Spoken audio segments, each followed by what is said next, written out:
Si te interesas por los temas ocultos, misteriosos y mágicos, o por la salud del cuerpo o del alma, si te atraen los enigmas del hombre, su mundo y su mente, escúchanos.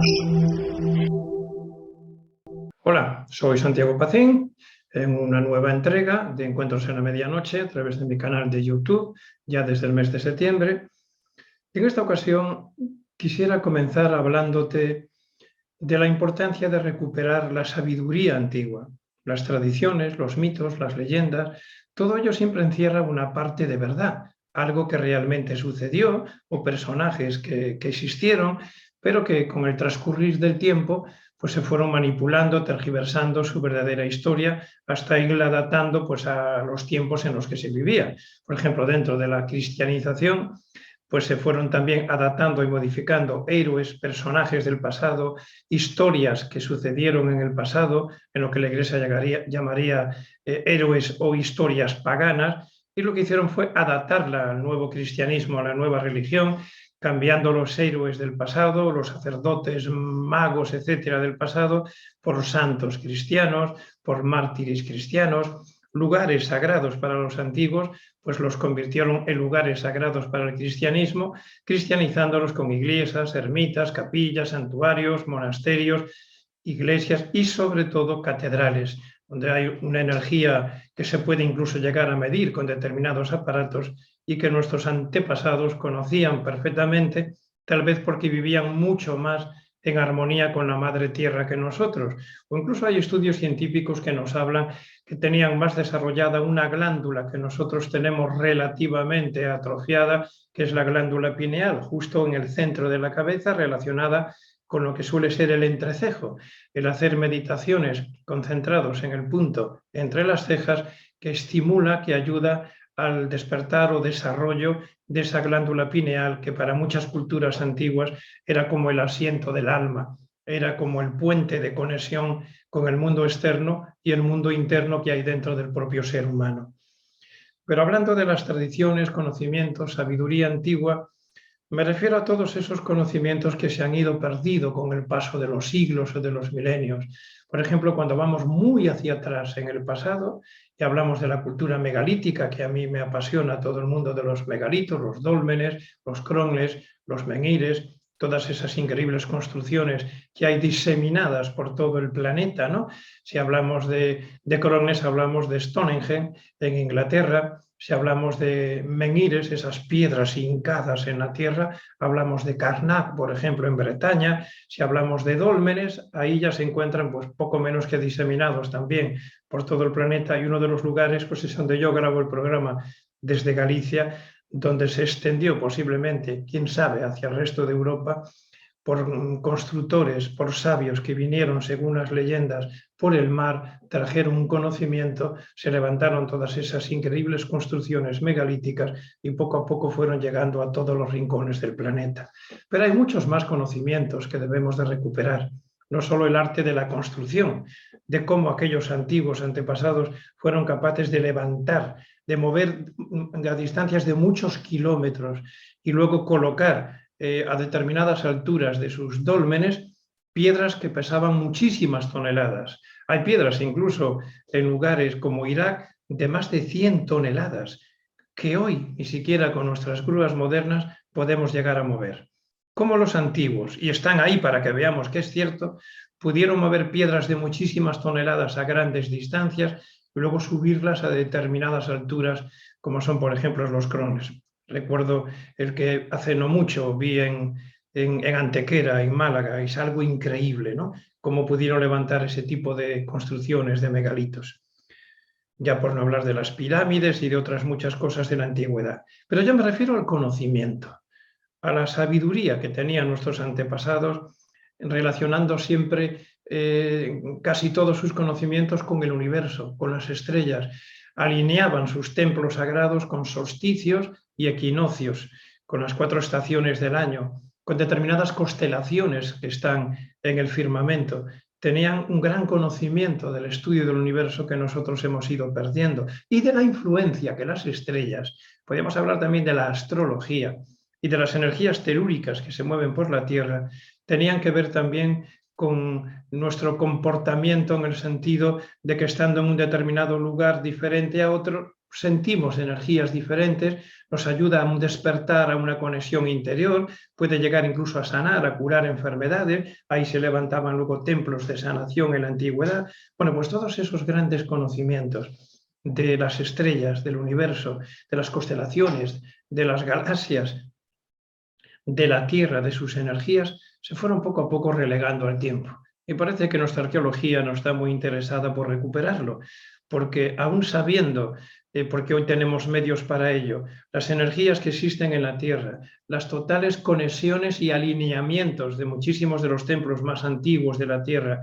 con ciertas constelaciones, como dije, o con la salida del Sol en solsticios y equinoccios, pues parece que solo relegan al tiempo, como que no interesa al mundo de la historia y de la arqueología, porque, por ejemplo, se han descubierto templos de más de 12.000 años de antigüedad, y eso echa por tierra todo lo que hemos estudiado desde siempre en institutos, universidades, sobre el verdadero origen de la humanidad, el verdadero origen del hombre, ya dejando a un lado las deidades o dioses que muchas leyendas cuentan que han venido de otros planetas en tiempos muy remotos al nuestro.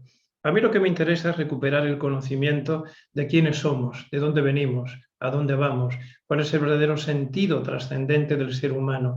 Y eso fue pasando de generación en generación, desde los sacerdotes o los chamanes megalíticos a mucho más adelante otras culturas. Por ejemplo, aquí en Galicia a los sabios druidas, los sacios, los sacerdotes de los celtas, ¿no? Una cultura muy interesante para estudiar y profundizar.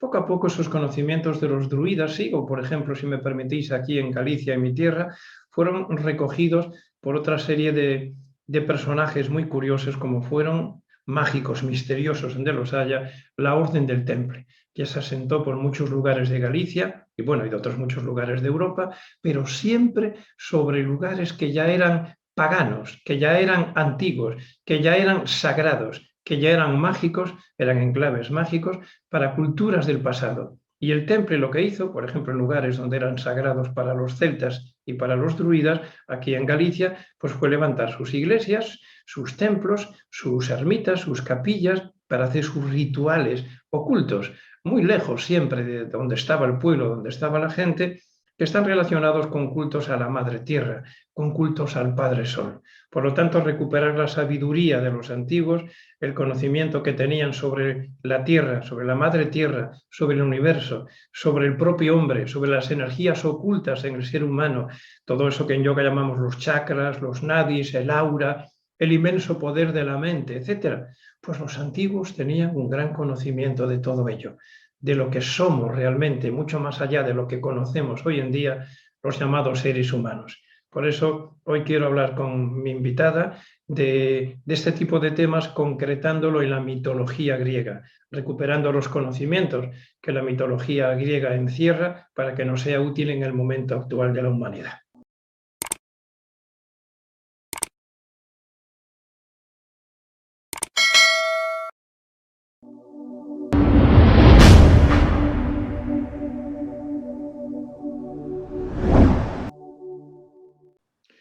Bueno, aquí estamos en un nuevo programa, en este caso en el formato Encuentros en la Medianoche a través de mi canal de YouTube de Santiago Pacín, en el, por cierto, agradezco a todos los que os estáis suscribiendo, al que me estéis viendo, escuchando ahora desde cualquier rincón del planeta. Si no lo has hecho, agradezco que lo hagas, como también agradezco el que contribuyas a difundir el canal para llegar a más personas, porque se trata de llevar el conocimiento, trabajar en el despertar de conciencia, en la verdadera libertad, que es la libertad de pensamiento, y en todo lo que Encuentros en la Medianoche lleva 37 años difundiendo.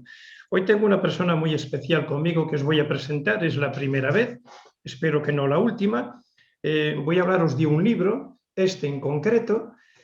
Va a ser la propia autora quien nos va a hablar de él, entre otros muchos temas. El título es Eso no estaba en mi libro de mitología griega.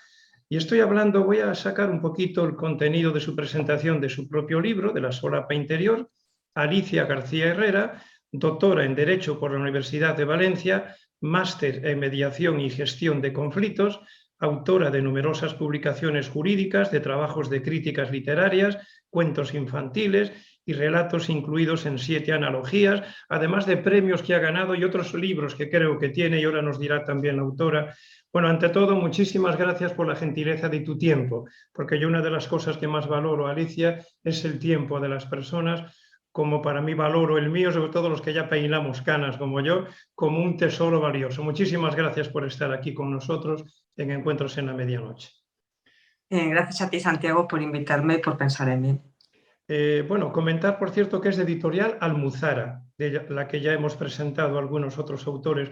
Y yo creo que la primera pregunta, Alicia, es, eso no estaba en mi libro de mitología griega, lo que no hemos estudiado, ¿no? Tiempo atrás. ¿Qué es lo que no estaba en la mitología griega que hemos estudiado? Pues no estaban, por ejemplo, algunas de las versiones del mito que yo ofrezco, no estaban algunos mitos que desconocemos y que también incorporo al libro. Y también intento resolver algunas preguntas que nosotros nos hacemos sobre los mitos y que habitualmente no están en la mayor parte de los manuales. Dentro de este libro, ¿qué mensaje? Porque son 218 páginas, ¿no? Creo recordar. ¿Qué mensaje? ¿Qué quieres recuperar? ¿Qué le quieres decir al amigo lector que quiera leer tu libro? ¿Qué encierran en esas 218 páginas?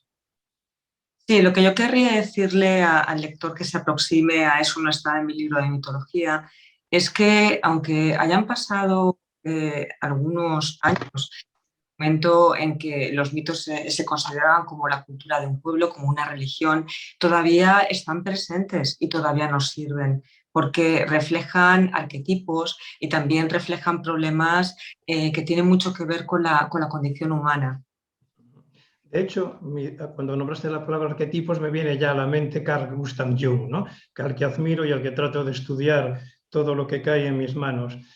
Digamos, por lo tanto, un primer punto, yo pienso que muchos amigos oyentes, y ahora te diré por qué con otra pregunta, creen a lo mejor que estos seres, todos los seres mitológicos, en este caso estamos hablando de la mitología solo de la griega, podríamos hablar de extenderlo a otras muchas mitologías, de otras culturas, que son personajes reales, que han sido personajes reales, porque parece ser que para los griegos, al parecer, lo eran. Ahora tú nos dirás si sí o no, y por lo tanto lo veneraban de una manera como si fueran realmente seres que existen, sobre todo en el famoso Olimpo, ¿no? Bueno, es que algunos de estos cultos sí que podían tener un sustrato real. Por ejemplo, voy a referirme a Troya. Troya realmente era una quimera hasta que realmente es encontrada, se encuentran las ruinas. Es posible que en algún momento algunos de los mitos que se reflejan en la Ilíada o algunos de los héroes pudieran ser identificados incluso con personajes reales. También tenemos el mito de Orfeo. Según algunas fuentes, también Orfeo pudo ser un cantor de la Tracia real, o sea, pudo obedecer a un hombre real. Entonces, no siempre son historias inventadas, o sea, es posible que en algunos puntos la ficción o la imaginación o el culto o el mito se llegue a tocar también con la realidad. No es una idea absolutamente descartable. Es como una manera de enseñar, como en muchas culturas, sobre todo a los jóvenes, poco menos que para convertirlos en la iniciación ya en adultos, en hombres, en vez de niños, de pasar de una etapa de la vida a otra, pues le contaba metáforas. Recuerda al dios tal que hizo tal cosa, o cuidado con el otro dios el malo, no seas como él. Va un poquito por ahí también la mitología griega, nos está intentando dar unos arquetipos de conducta, Alicia. Bueno, eso como nosotros lo podemos ver ahora, a lo mejor es así, pero en el momento en que esos mitos estaban vigentes, lo que no debemos olvidar es que constituían la religión de un pueblo y que también para los griegos podía ser su historia. Entonces, nosotros ahora, al contemplarlo desde esa perspectiva, quizá estamos adoptando un punto de vista un tanto reduccionista, ¿sí? Y solamente nos conformamos con verlos como arquetipos. Lo que sobre todo es eso, que son historia antigua también y maneras de responder a esa necesidad de la que surgen todas las religiones. Claro, yo te lo digo, antes te decía que te iba a decir el por qué te hacía la anterior pregunta, porque en este programa también hablamos mucho de misterios del pasado, de enigmas, de paraciencias, etcétera, ¿no? En cierto modo hay un conocimiento también encerrado muy interesante, Y claro, cuando hablamos, por ejemplo, de ufología, de los ovnis, de los extraterrestres, de los alienígenas, hay personas que investigan, que estudian, o los que creen firmemente. Yo soy de los que creen que no somos los únicos en el universo, ni lo mejor ni lo peor, pero que muchos creen que esos dioses que vivían en el Olimpo, seguimos hablando solo de la mitología, concretamente de Grecia, que eran pues seres de gran conocimiento, de gran cultura, de gran evolución, dioses venidos de otros planetas que llegaron a la Tierra, nos dieron el conocimiento, la sabiduría. No llega a eso, ¿no, Alicia? O pudiera ser que sí. Desde mi punto de vista, yo creo que tenemos que separar un poco. Es decir, lo que yo he intentado transmitir en el libro es la religión que en su momento estuvo imperante en Grecia, los principales mitos griegos. Los he asociado también con varias áreas: el área del amor, el área de la muerte, el área de la justicia, mitos que están relacionados con el destino. Pero sí que insistiría en subrayar esto, que lo que he intentado dar es la perspectiva que tenían ellos en la medida en que son religión y en parte también historia antigua. Vamos también a lo que tú me planteas, es decir, lo que tú planteas es si en cierto modo alguno de estos mitos podían tener sustrato real en el sentido de venir apoyados por la arqueología. Y sí que es cierto. Hay algunos, eso lo contemplo en el libro, que sí que están sustentados, ¿no?, por los hallazgos de estos científicos. Yo no me atrevería a decir todo esto, ¿no?, que puede haber una cultura en otros planetas que se instaló aquí, que nos ofreció conocimiento. No, lo ignoro, o sea, no es algo que me haya planteado en el libro.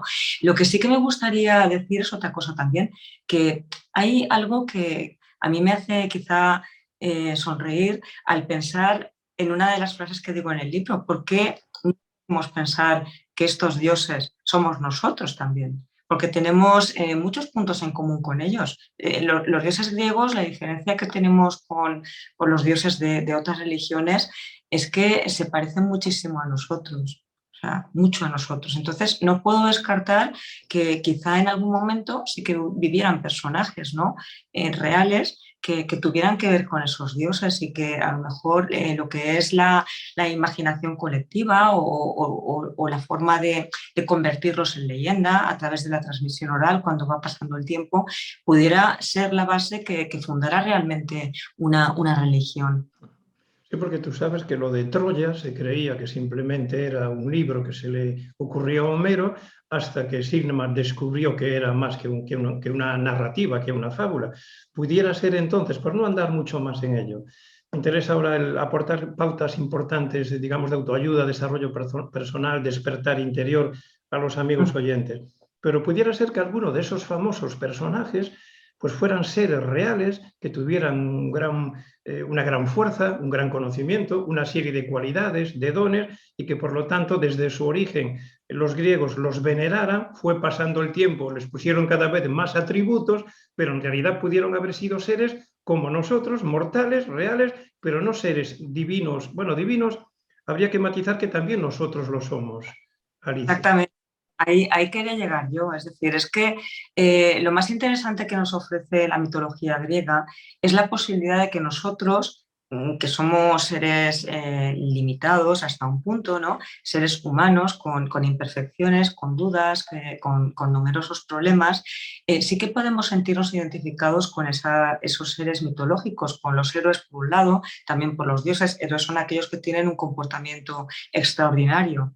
A veces también son guiados o son bendecidos por los dioses. Entonces, el reconocernos en ellos sí que nos va a ayudar a nosotros a sortear ciertas fases, o a transitar ciertas fases en las que andamos un poco perdidos o confusos, o incluso también a nosotros mismos, porque cuando incurrimos en esos mismos defectos que también achacamos a los dioses, cuando reconocemos nuestra ira, que también se traslada muchas veces en castigos injustos, ¿no?, por parte de los a los humanos o incluso a otros dioses, o reconocer pues nuestras debilidades también en ellos, ¿no? Entonces, creo que lo que más nos aporta en el sentido de la autoayuda, la mitología griega, es justamente todo esto, ¿no? El pensar que no hay tanta distancia entre lo divino y lo humano, estos dioses nos hacen nos hacen pensar que son fácilmente reconocibles sus defectos y sus virtudes también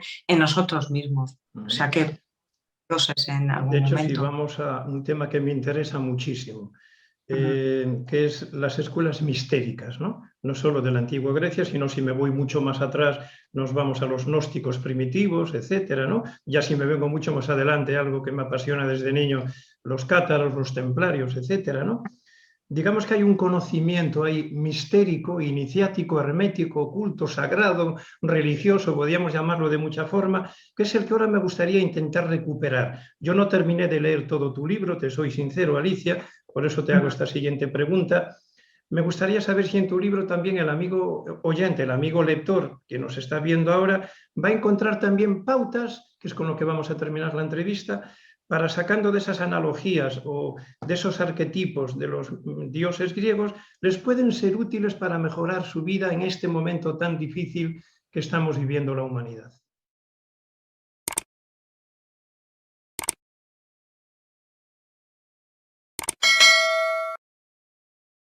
Yo estoy convencida de que sí que es así. Es decir, porque los problemas, el hecho de haber agrupado los mitos en 4 áreas diferenciadas, el área de la muerte, el área del amor, la justicia y el destino, precisamente reconduce a condiciones que tarde o temprano se presentan en nuestras vidas. Todos vamos a tener en algunos momentos problemas que van a estar relacionados con la justicia. A lo mejor la justicia nos maltrata y no comprendemos por qué es así. Entonces, en estos casos, pues puede servirnos el mito de Antígona, ¿no? O a veces vemos que hay personas que salen muy bien libradas a pesar de haber cometido numerosos delitos. Ahí tenemos también el mito de Friné para entender por qué, ¿no? Es decir, no solamente son maneras de acceder a la cultura griega, a la antigüedad, sino también de lo que decía antes, de reconocernos, ¿no? De reconocer nuestros problemas, de ver cómo lo han trascendido los griegos. Y en ese sentido yo creo que sí que pueden ser de muchísima ayuda. O sea, hay muchas áreas en las que sí. Una de las que más me gusta y que me planteo a menudo es el tema de la tensión que hay entre destino y libre albedrío, en la que yo intento responder en la última parte del libro, cuando hablo de los mitos que tienen que ver con el destino, ¿no? Hay muchos que nos pueden dar grandes enseñanzas. Por ejemplo, el de Meleagro y el tizón ardiente. Es un ejemplo, aquí el mito tiene muchas lecturas, pero una de ellas es el ejemplo de cómo el héroe máximo pues puede ser derrotado desde el ámbito del hogar por una mujer, que para los griegos era lo más indigno de todo, ¿no? O sea, ¿cómo es posible que un héroe como Heracles, como puede ser también Meleagro, como otros que también hablo de ellos en el libro, puedan ser derrotados pese a tener ese carácter heroico, ese ejemplo, por una mujer? O sea, las mujeres dominan las artes, las que observan, las que callan y las que con esas armas femeninas a veces consiguen también derrotar al héroe. Los que de hecho seguimos a día de hoy, en pleno 2021, utilizando cosas, aspectos, metodologías, metáforas que tienen que ver con los dioses griegos. Seguimos reverenciando a personas como héroes divinos. Recuerdo el gol de Maradona en un mundial hace muchísimos años. El dios, ¿no? Se nos murió el dios hace poco. Cosas de ese tipo. O actores o actrices o personas que uno admira, pone el póster en su habitación, su cantante para los jóvenes. También todavía hablamos de esto debe de ser un castigo de Dios. Antes era castigo de los dioses, todo lo que pasaba, ¿no? Y yo creo que queramos o no tenemos, diría Carl Jung, en el subconsciente colectivo todos esos arquetipos. ¿Con cuál te quedarías, uno o varios, Alicia, positivos que debamos de recuperar con urgencia en estos momentos de la humanidad? ¿Qué arquetipo positivo debiera, o qué personaje, o qué mito, o qué ser mitológico debiéramos de recuperar y analizar lo que nos está intentando enseñar la mitología?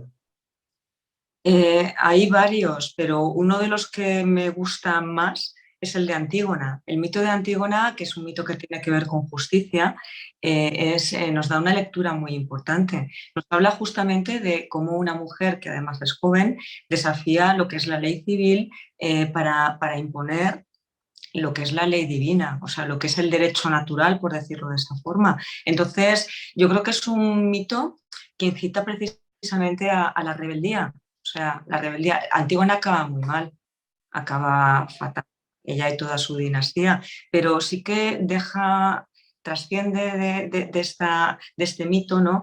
Esa necesidad que tenemos a veces de rebelarnos contra la injusticia y de luchar aunque perdamos en ello la propia vida. O sea, porque hay cosas que son más importantes que la vida. Entonces yo a lo mejor tengo algo que ver con eso, porque este programa Encuentros en la Medianoche, después de casi 37 años de audiencia, por los últimos meses en la radio en la que estuve hasta septiembre, por mantener, por decirlo así como digo yo, mis principios, mi dignidad, yo tengo que hablar de estos temas aunque pierda el programa, y es lo que sucedió. Pero yo me siento bien, y muchos amigos oyentes, en aquel caso ahora nos ven incluso, no lo entienden. Dicen, podías seguir con tu programa si no contaras ciertas cosas. Pero entonces uno ya no es uno, Alicia. ¿Cómo lo ves? El tema de la moral, de la dignidad, de los principios, desde la perspectiva que estamos hablando de la sabiduría griega. Aquí es que tenemos que diferenciar, por referencia al mito de Antígona, lo que son, por un lado, leyes civiles de lo que es la ley divina. La ley divina, en este caso, tendría mucho que ver con lo que es la ley natural, ¿no? Un comportamiento coherente, lo que podríamos identificar hoy día, a lo mejor, pues, con derechos humanos, ¿no? No tiene que ver exactamente con lo que tú me estás indicando, pero sí que es cierto que a veces en la vida nosotros tenemos que seguir nuestro propio camino a pesar de que nos equivoquemos. Eso es un poco también una condición de destino y de libre albedrío también. Es decir, no sabemos exactamente si tu destino, ¿no? como pionero en arrojar conciencia, que es de lo que se trata, es ese. Es decir, si o no. Es decir, no, a medida que vayas recorriendo la senda, ¿no? Si en algún momento tienes que virar de dirección, quizá no todo esté en tu mano. O sea, yo creo que lo que se trata sobre todo es de ser coherente, ¿no? con los propios y pensar qué punto estamos aportando también. Es decir, si tú crees que lo que estás haciendo aporta más, te aporta a ti y es aunque no sea popular, pues podemos vivir también con una cierta impopularidad.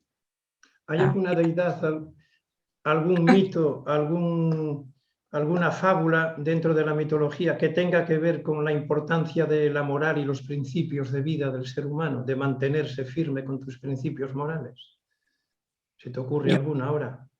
Sí, bueno, básicamente es Antígona la que hace así. Es decir, Antígona lo que hace es enterrar a su hermano a pesar de que hay una prohibición expresa de su tío Creonte de hacerlo porque él ha participado en una guerra civil, ha guiado también el orden establecido, pero ella, por humanidad, entiende que debe hacer lo correcto y lo correcto en este caso es enterrar el cadáver del hermano al que además profesa un profundo afecto. Es decir, ella sabe que desafiar el poder establecido y esa ley, esa prohibición que establece Creonte le puede costar la vida, pero aún así se empeña en hacer lo que es justo, porque lo justo para un griego no es dejar el cadáver de una persona expuesta, porque eso le va a impedir precisamente el empezar lo que es el recorrido o el periplo de la muerte, ¿no? hasta llegar al Hades. Entonces ella sabe de la importancia que tiene el desafiar esa prohibición. No le importa pagar el precio de la propia vida, que es como termina esto, precisamente para salvar lo que es el alma inmortal. Entonces, desde esa perspectiva, yo creo que sí, que podríamos utilizar este mito de Antígona para entender que sí que es cierto que a veces por seguir los principios que son justos, hay que diferenciar entre lo que es justo para uno y lo que es justo para la colectividad. También en el mito de Antígona lo que es justo globalmente considerado, ¿no? O sea, civilmente, o lo que es justo desde su perspectiva para los dioses a la hora de tomar nuestras propias elecciones. Yo es que estás hablando con alguien, aunque es tu trabajo, supongo tu medio de vida, la justicia, ¿no? Pero la justicia humana. Y yo no creo mucho en la justicia humana por muchos sentidos, creo más en esa otra, en la divina, que hay otras leyes por encima de nosotros, ¿no? Que van más allá de las humanas, pero es lo que tenemos en la Tierra. A mí no me parece muy justo muchas de las cosas que están pasando ahora mismo, que no voy a comentar porque si no también pierdo este canal de YouTube, pero mis amigos oyentes saben que mi pensamiento es por encima de todo ser una persona libre de expresión, ser una persona libre de conciencia, de pensar en lo que tú consideres, actuar como tú consideres que debes de actuar. Y eso lo hay mucho en la mitología griega, no solo en ese personaje, sino en la síntesis, en la esencia de la mitología griega, volviendo otra vez, si me permite, sacar yo, el concepto de ser uno mismo por encima de todo. Sí, pero bueno, en Grecia las cosas no estaban tan bien vistas, o sea, me refiero al ser uno mismo. Yo creo que en la actualidad tenemos una libertad muchísimo mayor de la que tenían también los griegos. Es decir, ellos tenían muchas constricciones, y especialmente si hablamos ya del ámbito femenino. La justicia, o más bien el Estado de Derecho, sí que nos va a permitir o nos va que tengamos estas necesidades cubiertas en el sentido de, me refiero a la libertad de expresión, es decir, esto es un derecho que es constitucional y en el momento no que... lo hay, Alicia, no lo hay. Perdóname, No, si quieres llévame a juicio, pero no lo hay. teóricamente es así, es decir, bueno, es así. Lo que es que no quiere decirse que el modelo sea perfecto. Es decir, nosotros vamos a tener imperfecciones en este modelo y justamente lo que uno tendría que hacer es, volvemos otra vez al mito de Antígona, cuando vemos irregularidades, imperfecciones que vienen derivadas sobre todo pues, de nuestra naturaleza humana, ¿no? De nuestro funcionamiento muchas veces como colectivo, estamos obligados a corregirlas, ¿no? Aunque tengamos que pagar por ello un precio. O sea, el precio de ser impopulares, el precio de que nos quiten un canal, el precio de ser condenados a veces al ostracismo. Es decir, si uno cree que está actuando con arreglo a sus principios y su comportamiento es moral y no es reprochable, es decir, tiene que pagar un precio por ello. Es decir, también eso es una cosa que muchas veces nos enseñan los mitos griegos, ¿no? Que no todo es gratis. Tenemos aquí un mito que también a mí me fascina y que saco a relucir ahora, que es el mito de Aquiles. Aquiles también... Lo iba a preguntar yo. Claro, aquí es un mito que yo coloco en la parte de destino, pero realmente reconduce otra vez a la misma idea. Es decir, Aquiles se pregunta qué precio tengo que pagar, ¿no? Por elegir lo pongo entre comillas porque no siempre podemos elegir. Es decir, el hecho de que tengamos reconocidos una cierta libertad, ¿no? O un cierto grado de libertad, no quiere decir que realmente seamos libres siempre para elegir, ¿no? En el caso de Aquiles, ¿qué es lo que ocurre? Pues que él tiene que decidir en un momento determinado es si va a trascender y va a pasar a la inmortalidad, va a ser objeto de culto incluso por sus hazañas como guerrero, ¿no?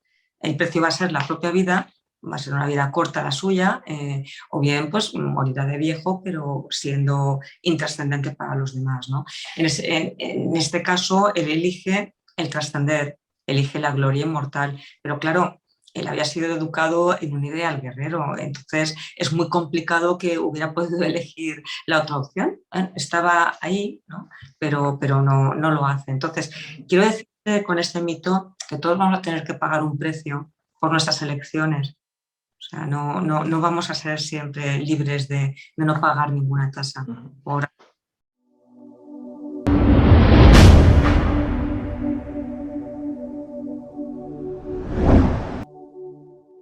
Pero yo, por encima de todo, sigo diciendo que el ser uno mismo es un principio de vida que no debemos perder.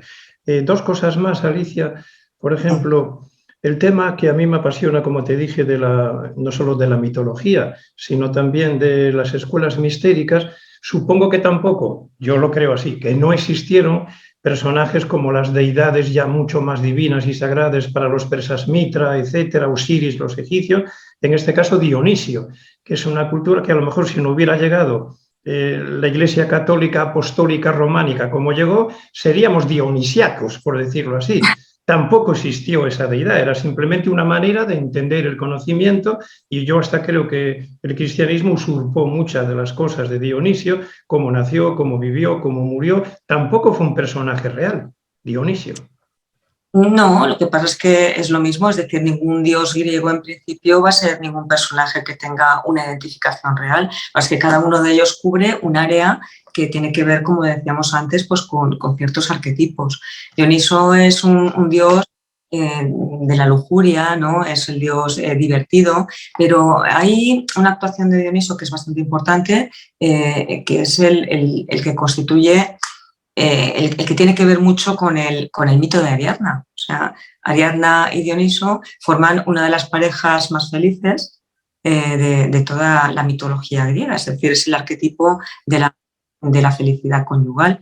Entonces tenemos por un lado a un dios que parece que es un poco lúbrico, ¿no? Festivo, y por otro lado tenemos a Ariadna, que es la que proporciona a Teseo el hilo con el que guiarse dentro del laberinto donde está el Minotauro.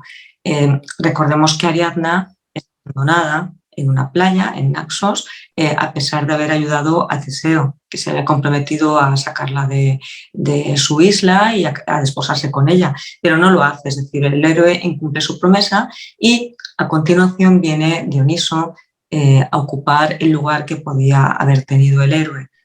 Ella pasa de estar comprometida con un héroe por el que es abandonada a ser la esposa de un dios, habitar en el Olimpo. Entonces, quiere decirse que este dios también tiene no solamente esa parte lujuriosa, esa parte lúbrica, esa parte que va a ser rechazada después por la moral cristiana. También es un arquetipo que al unirse a Ariadna representa la perfección en la pareja. Una perfección que ver también porque Dioniso cubre el lado instintivo de Ariadna. Es importante. Una última cosa. Tú en tu presentación que acabo de hacerle a los amigos que nos siguen, máster en gestión de conflictos. Hoy la gente tiene una vida conflictiva, adversa, difícil. Yo lo veo a diario en mi consulta. Llevo 38 años también en consulta como naturópata, terapia regresiva, relajación, etcétera, ¿no? Por no hablar ahora de mí. Pero me refiero que yo suelo escuchar, como digo yo en la consulta, almas, más que personas. Y me cuentan cosas que no le cuentan ni siquiera a sus llamados seres queridos. Y una de las cosas que veo en el fondo, para solucionar conflictos, para el sufrimiento emocional, que hoy hay mucho, ya dejando atrás estrés, ansiedad, depresión y otras muchas cosas, que lo que veo que la mayoría de la gente, al menos mi experiencia personal, Alicia, es que se quieren muy poco. Una tremenda falta de autoamor. Ojalá existiera esa vacuna. Esa sí que nos las pondríamos muchas más personas, ¿no? Que desde niños nos pusieran vacuna de autoamor, de querernos, respetarnos, valorarnos, perdonarnos, creer en nosotros mismos, etc. Habla también del autoamor, de la importancia de amarnos, respetarnos. La mitología griega, ¿hay algún arquetipo, algo que comentarnos sobre esto? Es complicado contestar a eso, es decir, es complicado. Es que la mayoría de los héroes a veces incurren en un exceso de amor hacia sí mismos también. Y entonces en todo tiene que haber también un cierto equilibrio, es decir, es verdad que uno tiene que amarse a sí mismo antes de poder amar a los demás, antes de poder darse, ¿no? Entonces tendría que haber un equilibrio siempre entre las dos cosas, ¿no? Entre el autoamor que permite poner límites, es decir, el problema que tenemos muchas personas, a lo mejor incluida yo, ahí estoy de acuerdo perfectamente contigo, no nos han educado para amarnos a nosotros mismos, nos han educado siempre pues para sigue hablando. Entregarnos demasiado a los demás, porque especialmente las mujeres, ¿no? Porque así nos da la sensación de que cuando hacemos mucho por los otros somos queridos y somos valorados, ¿no? Y siempre parece que necesitamos la mirada del otro antes de volverla hacia nosotros mismos. No somos autosuficientes, parece que tengamos que proyectarnos necesariamente para amarnos, ¿no? Y no es así, es decir, ahí sí que tendríamos que revertir un poco las cosas, es decir, empezar ciertas dosis de sano egoísmo van a ser también necesarias. Esto es un concepto que también tiene claro Carl Jung. O sea, el egoísmo está mal visto. Está claro que si es exacerbado no es sano tampoco, pero sí que necesitamos eso, el mirar hacia nosotros, el darnos, ¿no? Antes de poder dar a los demás. Y si nosotros estamos satisfechos y contentos, no vamos a necesitar la mirada del otro. O sea, nosotros en yoga la llamamos inteligencia egoísta, es decir, está muy bien querer a los demás, ayudar a los demás, pero nunca al precio de olvidarte de ti mismo, porque entonces tienes un problema serio. Pero lo que pasa es que después de comer, respirar, dormir, beber, etcétera, parece que lo que más necesitamos en la vida, sobre todo en la infancia, Alicia, es el amor, el cariño, el afecto, tanto el recibirlo como el darlo. Entonces mucha gente está confundida en el sentido que cree que cuanto más se da a los demás, más los demás le van a dar a uno. O le cuenta a todo el mundo cuánto sufre desde niño y cuánto sufrí, etcétera, para ver si alguien, yo les llamo mendigos de amor en mi libro, a ver si alguien les quiere. Ahora ya fuera de la mitología griega, tú también como experta dentro, podríamos decir, de la autoayuda, del crecimiento personal, ¿qué últimas pautas le darías a quienes nos están viendo y escuchando para en este momento tan difícil de la vida, pero del que podemos salir? Porque no olvidemos, tú misma lo has dicho, somos dioses, tenemos una deidad, un poder mental, espiritual, etcétera, un increíble cerebro dentro de nosotros. ¿Qué pautas de comportamiento, de aptitud en estos momentos difíciles de la vida, ante las adversidades, aconsejarías a quienes nos están viendo, Alicia? Yo empezaría, desde mi punto de vista y desde mi propia experiencia, siempre por lo más básico. Y lo más básico siempre sería el ponernos en contacto con nuestro propio cuerpo, lo primero, que es lo que tenemos más a mano. Es decir, si nosotros empezamos a ocuparnos como si fuéramos nuestros padres, por decirlo así, o sea, de nuestra salud física y también de nuestra salud mental, estamos empezando a ir por un buen camino. Es decir, y una vez que ya tenemos eso, quizá podamos plantearnos objetivos mayores. Quiero decir que poco vamos a poder avanzar si no comemos lo suficiente, si no dormimos lo bastante, si no nos retamos cada día a hacer un poco de ejercicio, aunque nos cueste, si no intentamos sonreír a pesar de que las circunstancias sean adversas, si no intentamos buscar una palabra amable hacia el otro, si nos refugiamos en el silencio. Entonces, yo creo que podemos empezar por lo material y avanzar también hacia lo espiritual, o sea, como manera de sanarnos individualmente y después pues como colectivo. O sea, es un consejo así primero que se me ocurre, o sea, nutrirnos. Es el símbolo de la estrella de 6 puntas que yo suelo utilizar desde hace muchísimo tiempo. A mí me gustan mucho los arquetipos, la simbología, de 2 triángulos enlazados, como sabes, uno hacia arriba, otro hacia abajo, hombre, mujer, yin, yang, hapta, etcétera. Pero es pies en la tierra, eres humano, quiérete, cuídate, dedícate, tiempo a ti mismo, etcétera, pero mente en lo alto, estás aquí de paso. Es decir, bueno, al menos los que creemos en ese sentido, que hay una vida trascendente, un sentido de vida trascendente más allá de lo humano, como también creían los griegos, la maravillosa filosofía que nos dejaron los filósofos de Grecia, ¿no? Por lo tanto, sería otro tema que a lo mejor más adelante podemos comentar, ya más entrando en lo interno, en lo espiritual, en lo trascendente, pero creo que los amigos y amigas que nos siguen, pues que se queden un poco con lo que hemos hablado. Para mí ha sido, jugando con la metáfora del cuento, ya que tú escribes cuentos o hablas de ellos, de Alicia en el País de las Maravillas, pues esta ha sido una maravilla de entrevista con Alicia, ¿no? Podríamos decir, a mí me ha gustado, espero que a todos los que nos ven y escuchan también. Te lo agradezco, por lo tanto, tu tiempo, Alicia, y no sé si quieres dar, como siempre digo, tu último mensaje, una frase o lo que tú quieras. Bueno, mi último mensaje tiene que ver con algo que yo digo al principio del libro. Es una cita que justamente es de la Antígona de Sófocles y la leo para vosotros. Perfecto. Dice, cosas asombrosas existen y con todo, nada más asombroso que el hombre. Entonces, no olvidemos esto, es decir, no lo olvidemos nunca. No, mira, yo se lo dije mucho, claro, tú no conoces el programa. Yo digo mucho, he dicho mucho en la radio y lo sigo diciendo aquí, cuando me dicen, hace tiempo que no hablas de misterios, digo, pero sí, ¿de qué estoy hablando? Del ser humano, de su mente, de su alma, de su espíritu. Aunque hable de autoayuda, de desarrollo personal, no hay mayor misterio para mí en este universo que el propio ser humano. Por lo tanto, estoy de acuerdo con tu cita en ese libro. Pues a eso venía yo, es decir, que no perdamos la perspectiva y empecemos siempre a mirar hacia adentro. ¿No? Así es. Alicia, un placer. Muchísimas gracias. Seguimos en contacto. Cuando quieras.